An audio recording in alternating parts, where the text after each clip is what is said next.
Assessore Pizzimenti, durante l'incontro di questa mattina è emersa la volontà della Regione di ridefinire FVG Strade e di analizzare meglio la composizione della società.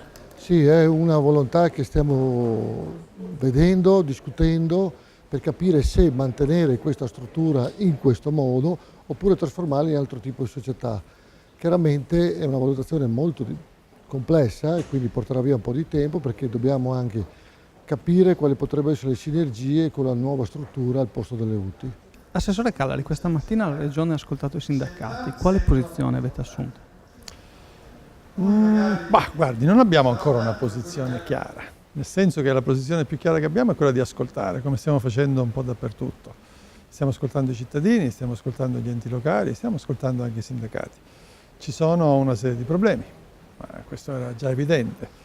Problemi che sono stati creati dalla 26 con la riforma istituzionale che ha creato non pochi problemi e li ha creati anche i lavoratori, soprattutto i lavoratori provenienti dalle ex province che ad oggi non hanno una collocazione certa. Si occupavano delle strade, le province si occupavano delle strade, circa 180 persone più o meno, sono stati destinati dandogli tempo fino al 31 dicembre 2022, sono stati destinati ad una società partecipata dell'FVG Strade che ad oggi si occupa della gestione delle strade. Ci sono delle criticità da questo punto di vista, delle criticità sia in ordine ai costi, che probabilmente dobbiamo valutare con attenzione, sono lievitati per effetto di queste norme.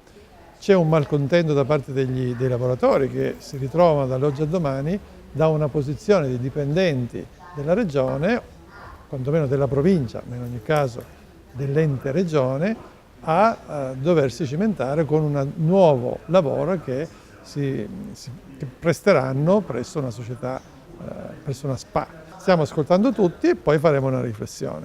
Ovvio che una decisione la prenderemo e cercheremo di prenderla nel più breve tempo possibile per dare risposte non solo ai lavoratori, alle giuste osservazioni che ci hanno fatto i sindacati, ma per dare risposta soprattutto ai cittadini che chiedono dei servizi di qualità che non sempre, per effetto di queste norme, oggi hanno e soprattutto dei servizi che abbiano anche un costo sostenibile.